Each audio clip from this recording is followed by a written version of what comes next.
किसी कीमत पर अब खत्म बैठिए। नहीं होने पाएगा। जी आपको बहुत बहुत धन्यवाद। जी धन्यवाद। बैठिए। महुआ मोहित्रा जी। Thank you, Madam Chairperson. Thank you, Madam Chairperson. At the onset, I have 18 minutes of allotted time by my party. Honorable Chairperson, sir, Madam, I stand today on behalf of my party, the All India Trinamool Congress, to speak on the 75th anniversary of our Constitution. A Constitution that is not merely a book, but indeed the life and the soul of our nation. Almost 75 years ago to the day, on the 25th of November 1949, Baba Saheb Ambedkar reminded us we must observe the caution which John Stuart Mill has given to all who are interested in the maintenance of democracy, namely, not to lay their liberties at the foot of even a great man or to trust him with powers which enable him to subvert their institutions. This nation was made by great men and women, but the real challenge before us today is ensuring that no one man should believe he's greater than the nation and that he is above the principles of the Constitution. Today, as I stand to participate in this historic debate, let me start with a short, yet very apt nazm by the poet Dr. Hilal Farid. I trust the truth and the irony in his words will not be lost on anyone. Mubarak ghadi hai, kal sach dhaj kar, makeup rach kar, खूब जच कर देखो उसका मंच पर आना, किताब संविधान की आंखों से लगाना और फरमाना, मैं शीश को झुकाकर इस किताब को मन में बसाकर ईश्वर की शपथ लेता हूं, रात ढलने दीजिए, दिल बदलने दीजिए, कल तलक ये बेवफा सितमगरों का बादशाह सब भूल जाएगा, नफरतें उगाएगा, दूरियां बढ़ाएगा, रोज संविधान की धज्जियां उड़ाएगा, मगर जो आज महफिल सजी है यही मानती है कि हीरो वही है, मुबारक घड़ी है. For the past 10 years, a very large number of people in this country have felt that Samvidhan khatre mein hai. Our constitution is in danger. As responsible public representatives, it is imperative that we actually put this to the test and check if this is just fear-mongering by us, as the ruling party would have us believe, or indeed is the constitution framework imperiled. As Professor Tarun Khaitan explains, there are three broad tests to check if the political executive is constitutionally accountable, three checks for the country to remain democratic over time. So let's see how our country is faring on these three checks.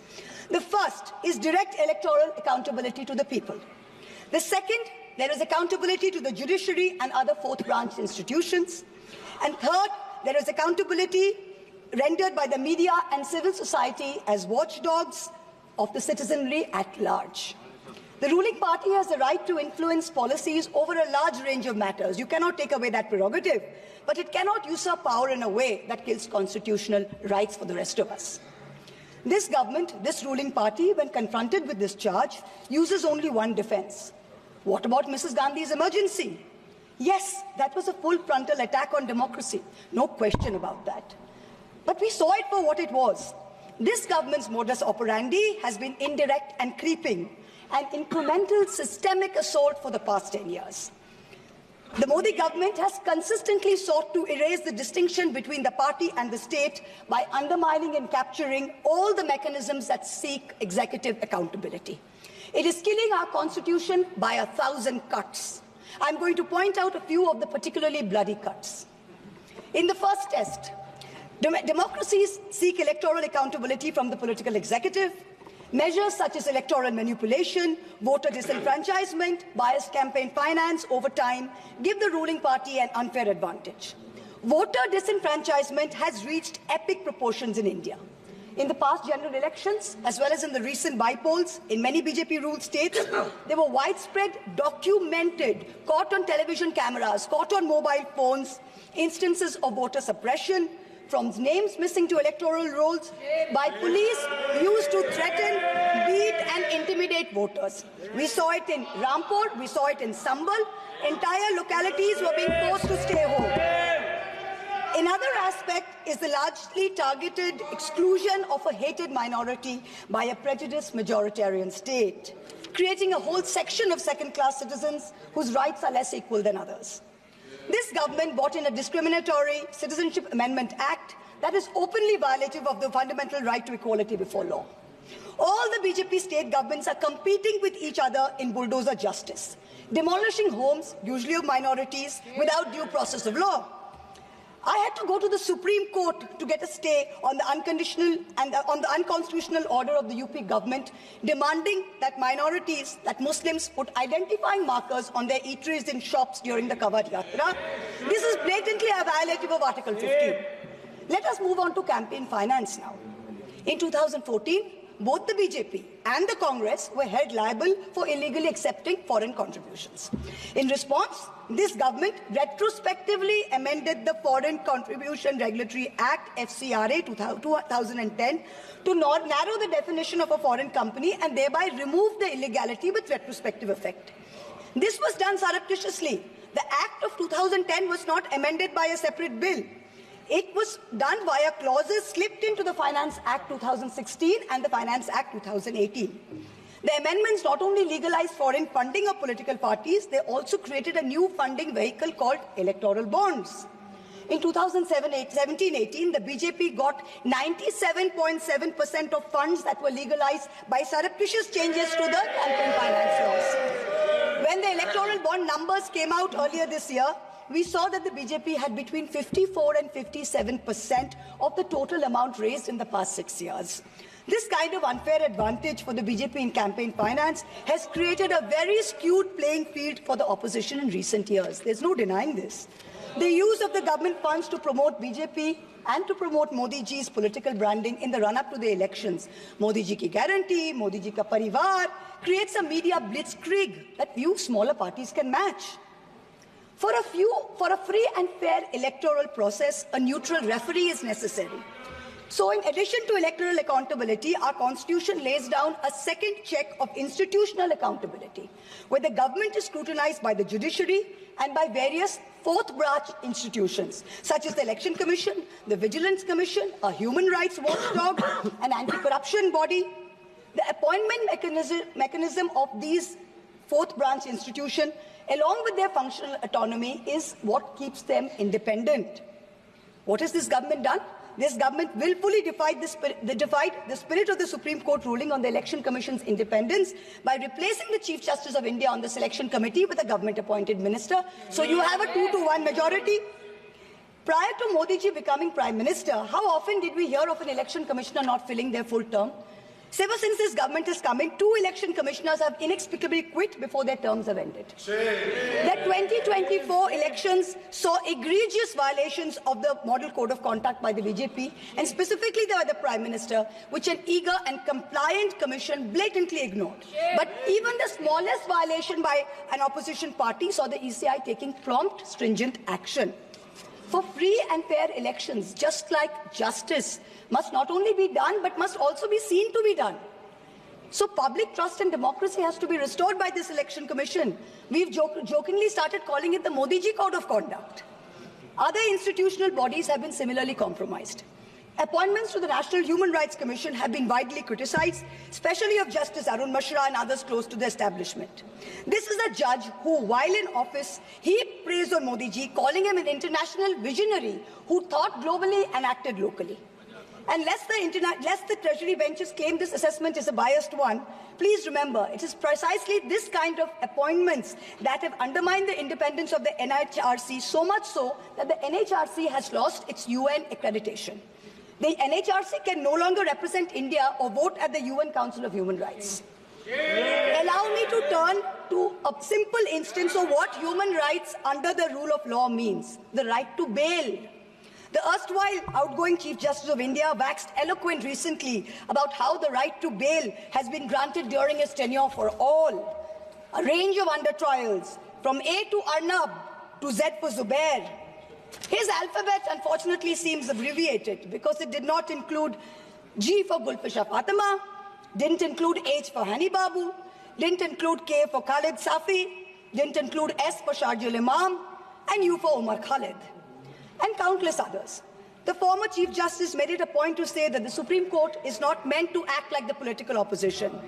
We in the political opposition don't need the Supreme Court to do our job. We are not asking it to. But what troubles us is that some members of the higher judiciary appear to be doing their best to compromise the independence and integrity of our constitutional courts. I do not think that the framers of our constitution ever imagined a scenario where judges would rely on private conversations with God to write judgments, rather than on objective logic, on reasoning, and on the law and the Constitution.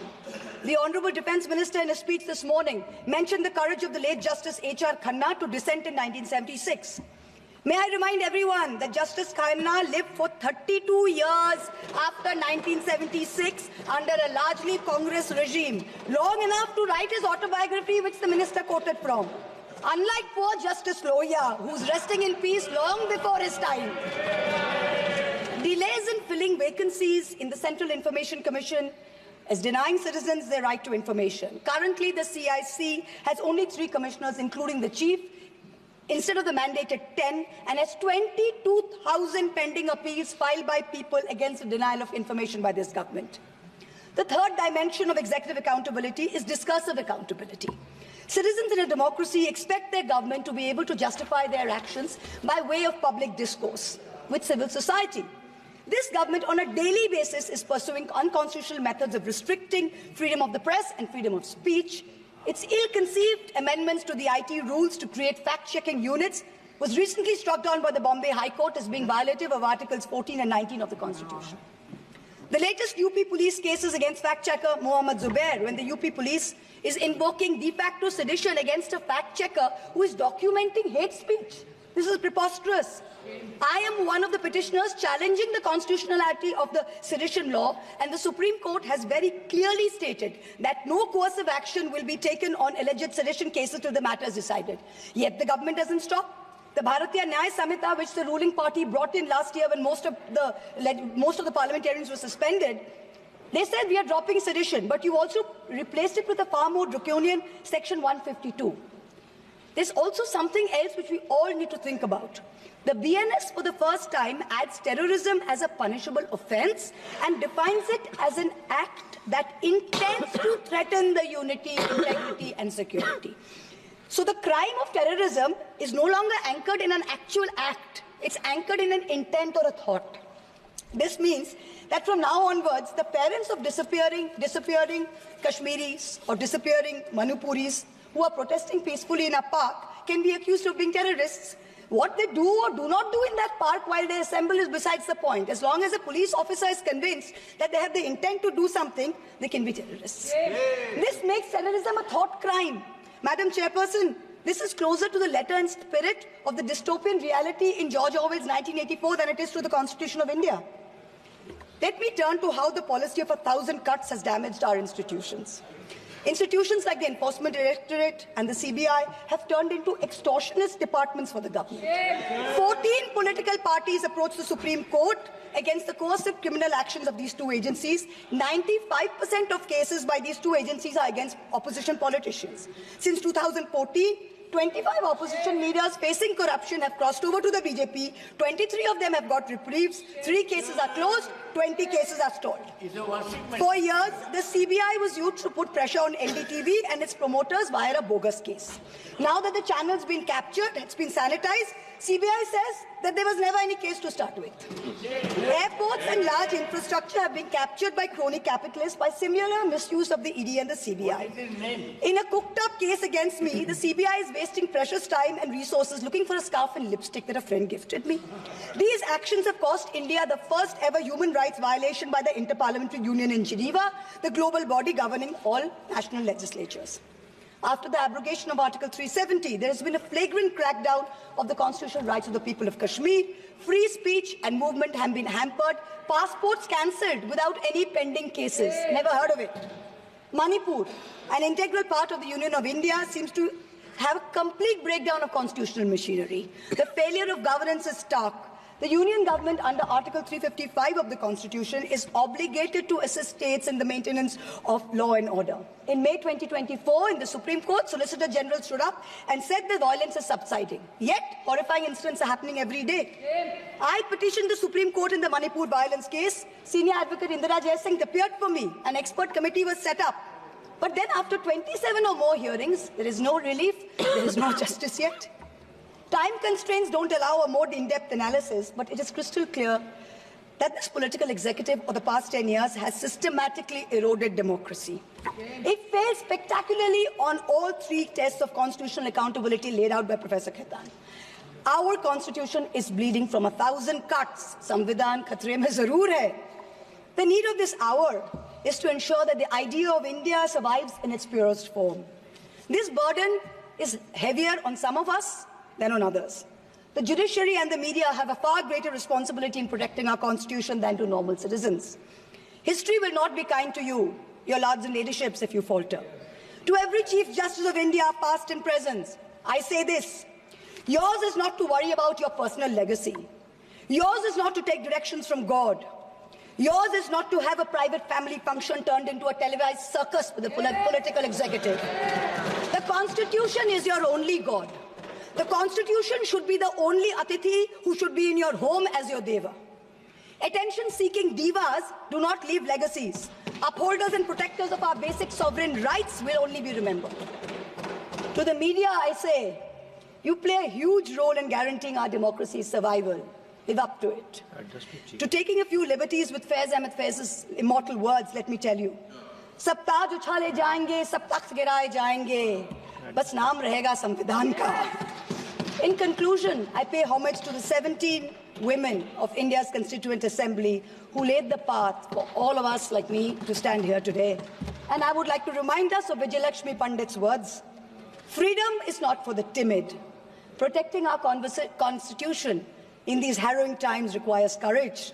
Let us rise to it. We will succeed. Jai Hind. Jagdambika Pal ji, Jagdambika